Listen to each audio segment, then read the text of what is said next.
Welcome to the Japan Game Junk podcast. I'm so happy and thankful that you're here.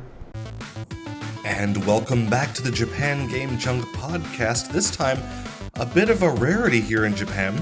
It is the Sega 32X, as it was called here, the Super 32X, the add-on for the Mega Drive that lets you play the 32X games. And for all the systems that would be somewhat famous, noteworthy, and like worldwide, known systems, not some Japan exclusive things, this might be the rarest and most difficult to find in working condition in Japan.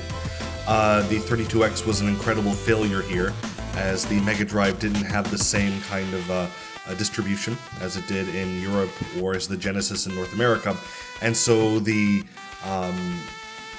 actual system itself, it sold very few units in Japan. I would say that I've seen working, keyword there, working 32X units for sale less often than even the Atari Jaguar, which is an incredibly rare system to find in Japan also. So anyway, the 32X, the reason why it's hard to find is because it is so easy to find in non-working condition. The 32X requires some proprietary cables to make it work when it's connected to the Mega Drive. You can find the units very often with the unit itself only, the part that inserts into the cartridge port on the Mega Drive. This is something that is not too difficult to find. You can find that for less than 10,000 yen often, but if you don't have those cables that let you connect it to the proper power supply and the image input on the Mega Drive, then it just won't work correctly.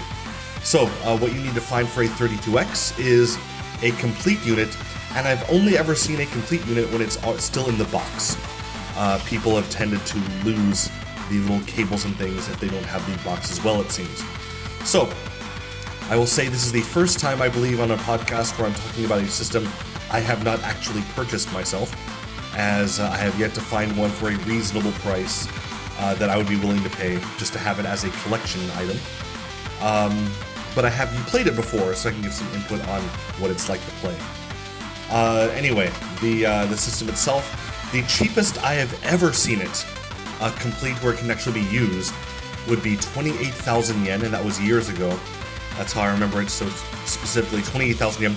Might have been 27,980 yen or something, but 28,000 yen at a store in a hard-off store in Saitama Prefecture. And I remember that so well because I thought, I've never seen this before, and should I even get it? But I remember looking up the price at the time, and I saw that if I wanted to get the North American version, I could actually import an American 32X and an American Mega Drive, which I wouldn't even need. I have the Switch Online, what you play for and things. And combined, that plus the shipping and the taxes would even be less than to get the 32X here in Japan. So at the time, I turned it down. Then it got more expensive everywhere. But anyway, I've not seen it cheaply like that since.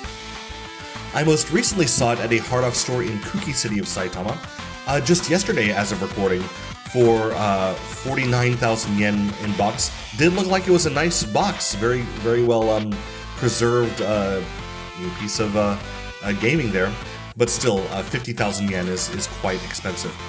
I have seen them go for around 35,000 yen complete within the past year or so in resale shops in Yamanashi and in Chiba, but even then they tend not to stay very long. It's a pretty collectible item these days.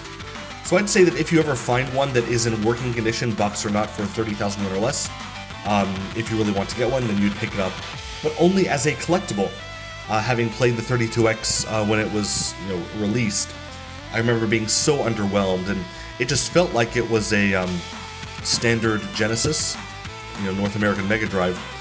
It was just a standard one, and just it could handle more polygons, and it could handle more colors, but it felt like playing on a Genesis.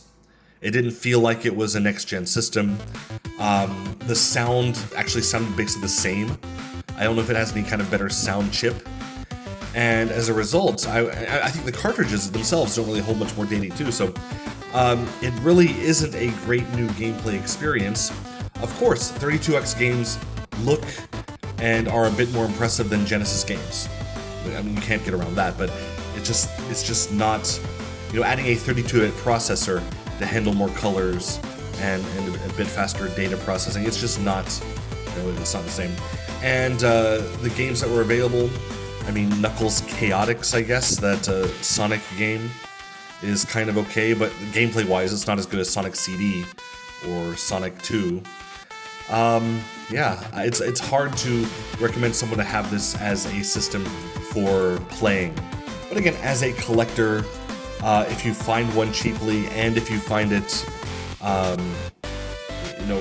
in at all, it's a rare collectible to have here in Japan.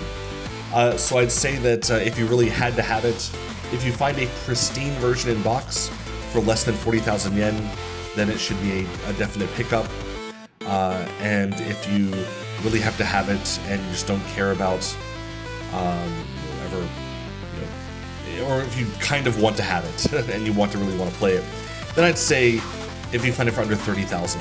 If you just want to get the unit itself just to have it, or as a replacement for one that's broken or something, do not pay more than 10,000 yen just for the 32X without any kind of cables or whatever, because you can find it for less than that quite often if you look hard enough. But yeah, there you go. I would not recommend anyone buy this unless they're a hardcore collector. I know eventually I will buy one when I do find one cheap enough, even if I have one that I can't play, just the unit itself. Like if I find one for a few thousand yen, I'd get it. But yeah, there you go. 32X. It's not worth paying a lot, but you'll have to pay a lot, and your choice. Thanks for listening. Goodbye.